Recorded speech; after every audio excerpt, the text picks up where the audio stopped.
ఓం శ్రీ గురుభ్యో నమః. హరి ఓం. శ్రీ మహాగణాధిపతయే నమః. శ్రీ మహాసరస్వత్యై నమః. ఓం గురుబ్రహ్మ గురుర్విష్ణు గురుర్దేవో మహేశ్వరః. గురు సాక్షాత్ పరబ్రహ్మ తస్మై శ్రీ గురవే నమః. ఓం నారాయణం నమస్కృత్య నరం చైవ నరోత్తమం దేవీం సరస్వతీం వ్యాసం తతో జయముదీరయేతు. అందరికీ నమస్కారం. ఈరోజు నిండైన ఆత్మవిశ్వాసం అనే కథను తెలియజేస్తున్నాను. అందరూ విని సంతోషించి ఆదరిస్తారని చెప్పి కోరుతున్నాను. పూర్వం కహోలుడు సుజాత అనే బ్రాహ్మణ దంపతులు ఉండేవారు. కహోలుడు నిరంతరం వేదపారాయణం చేసేవాడు.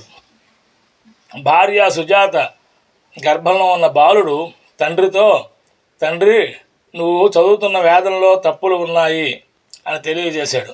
తండ్రి అయినటువంటి కహోలుడికి అహం దెబ్బతిన్నది. నేను చదివే వేదంలో తప్పులు చెప్తావా, అందుచేత నువ్వు 8 వంకరలతో జన్మించదవు అని శపించాడు. ఆ తర్వాత కహోలుడు కొడుకు పుట్టక ముందు ధనం సంపాదించడం కోసం జనక మహారాజు ఆస్థానానికి వెళ్ళాడు. అక్కడ బంది అనే పండితుడు ఉండేవాడు. వాడేం చేశాడు, శాస్త్రంలో వాదనకి రమణమన్నాడు. అందులో ఈ కహోలుడు ఆ బంది అనే పండితుడితో వాదన చేసి ఓడిపోయి కారాగృహంలో బంధింపబడ్డాడు. సుజాత తండ్రి ఉద్దాలక మహర్షి ఆశ్రమానికి వెళ్ళి అక్కడ తన కుమారుడికి జన్మనిచ్చింది.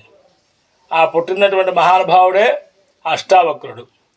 తాతగారు ఉద్దాలక మహర్షి ఆశ్రమంలో వేదములు శాస్త్రములు అన్నీ నేర్చుకుంటూ పెద్దవాడయ్యాడు. 12 సంవత్సరములు వచ్చిన తర్వాత ఏడుస్తున్న తల్లిని ఓదార్చి తండ్రి గురించి తెలుసుకొని బందీతో వాదించి ఓడించి తండ్రిని తీసుకువస్తాను అని మాట ఇచ్చాడు. ప్రయాణమై జనక మహారాజు సభకు వెళ్ళాడు. జనక మహారాజు సభలో పండితులందరూ 8 వంకరలతో ఉన్నటువంటి ఈ బాలుడిని చూసి మా బందీతో వాదించే అంతటి వాడివా అని ఎగతాళి చేస్తూ బిగ్గరగా నవ్వారు అందరూ కూడా. ఈ బాలుడు కూడా వాళ్ళతో పాటు వాళ్ళని చూస్తూ ఈ బాలుడు వికటాట్టహాసంగా గట్టిగా బిగ్గరగా నవ్వాడు. జనక మహారాజు ఆశ్చర్యపోయి, వారు నవ్వారంటే అర్థం ఉంది, నువ్వు నవ్వుతున్నావు, ఎందుకు నవ్వుతున్నావు, నీ నవ్వుకి అర్థం ఏమిటి అని అడిగారు. దీనికి ఆ బాలుడు, మహారాజా నీ సభలో మహాజ్ఞానులు ఉన్నారు అనుకున్నాను. ఈ పై చర్మాన్ని ఎముకలను చూసి ఈ వంకరలు చూసి నవ్వుతున్నారు. నిజమైన జ్ఞానులు లోపల ఆత్మను దర్శిస్తారు. చెరుకు వంకరగా ఉండొచ్చు, కానీ అందులో రసం తీయగానే ఉంటుంది. నది వంకరగా టింకరగా ప్రవహించవచ్చు, కానీ నీరు వంకర అవదు. నీ సభలో పండితులకు ఆత్మజ్ఞానం లేదు, అందుకు నేను నవ్వాను అనేసరికి సభలో ఉండే పండితులు ఆ బాలుడి మాటలకు ఆత్మజ్ఞానానికి ఆశ్చర్యపోయారు. సభలోని వారికి కొన్ని క్షణాలు నోటి నుండి ఎటువంటి మాటలు రాలేదు. సభ అంతా నిశ్శబ్దమైపోయింది. జనక మహారాజు ఆ బాలుడి ఆత్మజ్ఞానానికి ముగ్ధుడైపోయాడు. క్షమాపణ కోరాడు. ఆ తర్వాత అష్టావక్రునికి బంది అనే పండితునికి శాస్త్రపరమైన వాదోపవాదాలు జరిగాయి. అందులో బంది అనే పండితుడు ఓడిపోయాడు.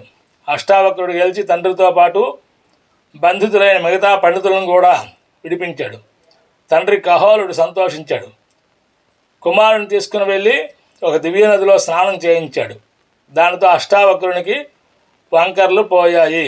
అష్టావక్రుడు తండ్రిని తీసుకుని తల్లి సుజాతకు అప్పచెప్పాడు. అనుకున్న ప్రకారంగా ఆ యొక్క తండ్రిని కాపాడుకున్నాడు ఆ కుమారుడు. అటువంటి మహాజ్ఞానులు పుట్టినటువంటి దేశం మన భారతదేశం. వేదాలకు పుట్టినిల్లు. భారత్ మాతాకి జై. నమస్కారం.